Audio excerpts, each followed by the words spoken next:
샬롬, 평안하십니까? 8월 6일 목요일 큐티 가이드 영상으로 함께 하도록 하겠습니다.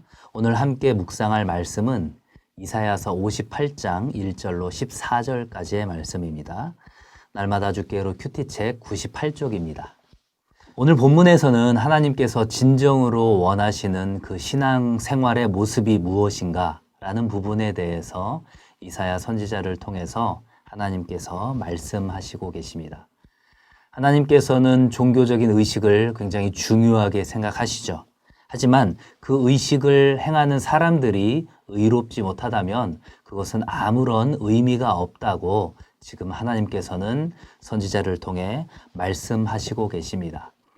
이스라엘 백성들이 한 가지 착각하고 있었던 것이 있었지요. 그것은 종교적인 의로운 그 의식을 통해서 자신들의 삶이 그렇게 의롭게 대체될 수 있다라는 생각이었습니다. 하지만 그것은 그들의 착각이었죠. 하나님께서 원하시는 것은 오히려 그 반대였습니다. 의로운 삶을 살아가는 성도들이 종교적인 예식을 온전히 행할 때 하나님께서 그 의식을 기뻐 받으신다라는 것입니다. 하나님께서는 이사야 선지자를 통해서 이스라엘 백성의 이렇게 형식적이고 가식적인 종교 의식을 고발하고 있습니다. 전쟁의 위험을 알리는 그 보초병이 나팔을 크게 부는 것처럼 그렇게 크게 나팔을 불듯이 외쳐서 이스라엘 백성들의 그 남유다 백성들의 문제가 무엇인지를 고발하라 이렇게 명령하고 계시는 것이죠. 외형적으로 보았을 때 유다 백성들의 행동은 참 칭찬할 만했습니다. 날마다 하나님을 찾고 하나님에 대해서 알기 원하고 율법을 지키고 하나님을 높이며 그리고 무엇이 옳은 일이냐고 하나님께 끊임없이 질문하는 이러한 모습은 정말로 신앙적인 모범적인 모습에 가까웠습니다. 하지만 그러한 가운데 백성들이 하나님께 불평을 하고 있습니다. 이렇게 말하는 거죠. 하나님, 우리가 금식을 하는데 하나님께서는 거들떠보지도 않으시네요. 우리가 스스로를 괴롭히면서 기도를 하고 있는데 하나님께서는 도무지 알아주지 않으십니다. 이렇게 불평하는 것이죠. 하지만 이에 대한 하나님의 대답은 충격적입니다. 너희는 금식을 하는 그 순간에도 싸우고 있지 않니? 그리고 못된 주먹을 휘두르고 있지 않느냐? 지금 이렇게 대답을 하시는 것입니다. 그런 식으로 하는 금식은 하나님께서 그 기도를 절대 받으시지 않으실 것이다. 이렇게 말씀하시는 것입니다.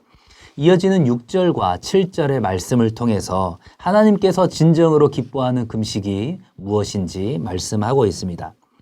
내가 기뻐하는 금식은 흉악의 결박을 풀어주며 멍에의 줄을 끌어주며 압제당하는 자를 자유하게 하며 모든 멍에를 꺾는 것이 아니겠느냐. 또 줄인 자에게 내 양식을 나누어 주며 유리하는 빈민을 집에 들이며 헐벗은 자를 보면 입히며 또 내 고륙을 피하여 스스로 숨지 아니하는 것이 아니겠느냐. 아멘. 진정한 금식의 목적이 무엇일까요? 그것은 자신의 죄를 반성하고 하나님 앞에서 나의 그 죄를 철저하게 회개하고 고백하는 것입니다. 하나님께서는 1년에 단 하루 대속죄일을 통하여서 금식을 하라고 명령하셨습니다. 이날은 모든 이스라엘 백성들이 금식을 하면서 자신의 죄를 깊이 깨닫고 회개하는 시간이었습니다. 그렇기 때문에 금식을 제대로 하게 되면 당사자는 죄악된 자신을 직면하게 되고 그러한 자신을 용서하신 하나님의 놀라우신 그 은혜와 사랑을 경험하게 되는 것입니다. 그렇게 되면 하나님께 받은 그 놀라운 은혜와 사랑을 자연스럽게 이웃들에게 나누게 되는 것이지요.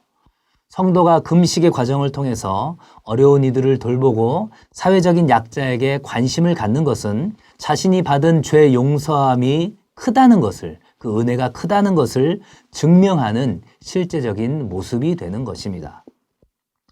자신의 죄를 생각하고 참회하며 용서를 구하는 참된 금식을 하는 자에게는 하나님께서 말할 수 없는 큰 복을 주시겠다고 8절부터 12절까지 말씀하고 있습니다. 하나님께서 나의 아픔과 상처를 치유하시고 하나님의 공의가 그의 앞에서 길을 닦을 것이고 영광의 하나님께서 나의 길을 지켜주신다고 약속하십니다. 또 나의 기도에 응답하시고 하나님의 인도하심을 경험하게 되고 성벽을 재건한 느헤미야와 같이 나를 통해서 무너진 곳을 재건하고 세우는 보수자의 역할을 하게 하시겠다고 또한 말씀하고 있습니다. 유다 백성의 위선적이고 가식적인 이런 종교의식은 금식에만 그치지 않았습니다. 바로 안식일을 지키는 모습에서도 금식과 같이 자신의 의의를 드러내는 그러한 수단으로 전락해 버렸습니다. 이스라엘 백성들에게 있어서 이 금식과 안식일은 가장 대표적인 종교의식이었습니다. 그런데 하나님의 영광을 드러내고 찬양하는 수단이 되어야 할 이 금식과 안식일이 자신의 의로움과 종교적인 열심을 드러내는 방편으로 전락해버렸다는 것을 하나님께서는 지금 이사야 선지자를 통하여서 철저하게 고발하고 있는 것입니다. 오늘의 묵상 말씀을 우리 삶에 적용을 해볼까요? 날마다 주께로 큐티 적용 질문은 이렇게 되어 있습니다.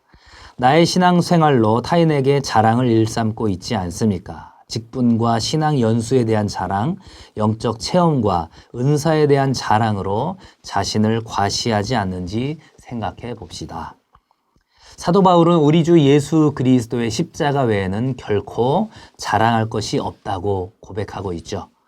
나의 나된 것은 오로지 주의 은혜라고도 고백하고 있습니다. 나는 어떻습니까?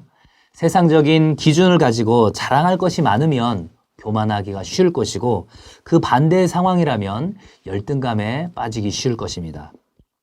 우리가 무엇인가를 자랑하고 싶을 때 그리고 타인의 자랑거리를 보면서 열등감에 빠지려 할 때 그 주위의 사람을 바라보는 것이 아니라 바로 예수 그리스도를 바라보기를 소망합니다. 예수의 십자가가 나를 구원했다는 그 사실을 날마다 생각하면서 그 십자가만을 자랑하는 우리 모두가 될 수 있기를 주님의 이름으로 간절히 소망합니다. 감사합니다.